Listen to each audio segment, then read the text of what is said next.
What's for dinner? Chicken. I don't like chicken. Yes, you do. You eat chicken nuggets all the time. That's different. Is it? Actually, to anyone who struggles with food textures, it's extremely different. In fairness, I wouldn't want a spaghetti and meatball smoothie, even if it's made of the same ingredients as a bowl of pasta. The good news is, if your child is eating chicken nuggets, they have the foundation to move forward to a variety of chicken dishes.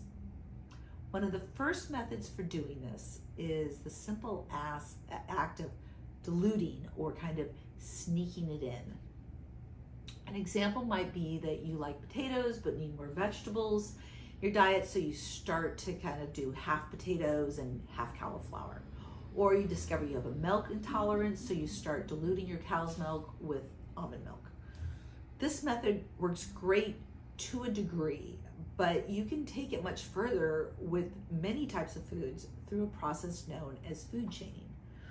By gradually altering the food that they love, and you move it towards a different texture.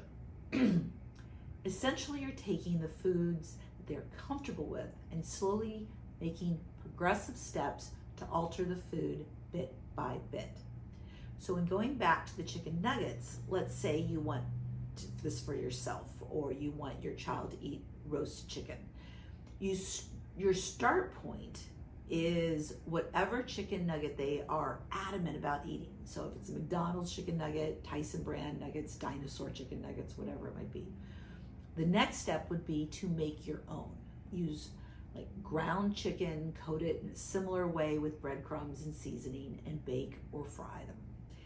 The next step after that would be not to use ground chicken, but rather a strip or tenderloin, or simply a whole chunk of raw chicken that you bread and fry and bake, or cook it through frying. The last step is to leave off the breading and simply serve roasted chicken. For those who crave crispy textures, if you want to move towards eating pork, like pork chops or steak, here's a tip to make you move in that direction. Take a pork or beef tenderloin and slice it thin, and then you can pulverize it with a meat tenderizer if you need to, but then dip it in eggs and breadcrumbs, and you're basically making a breaded pork tenderloin, or in the southern sense, a chicken fried steak.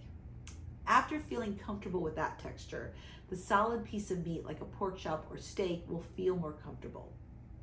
For a French fry lover, begin with making your own and gradually make the wedges of the fries larger and larger until you're pretty much serving a half of a baked potato.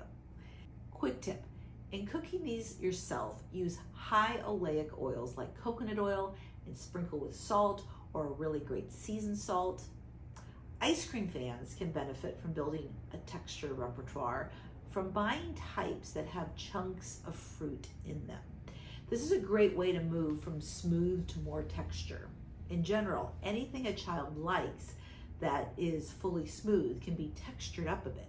Smoothies, even puddings or yogurt, can have texture added to it. I've mentioned in other videos that pureeing soup is a great way to get in vegetables.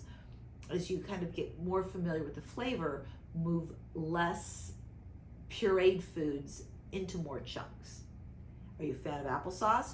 Go from store-bought to making it yourself and allowing small chunks of apple in it. You get the idea. Just gradually move up the chain from what they are eating to a more challenging option.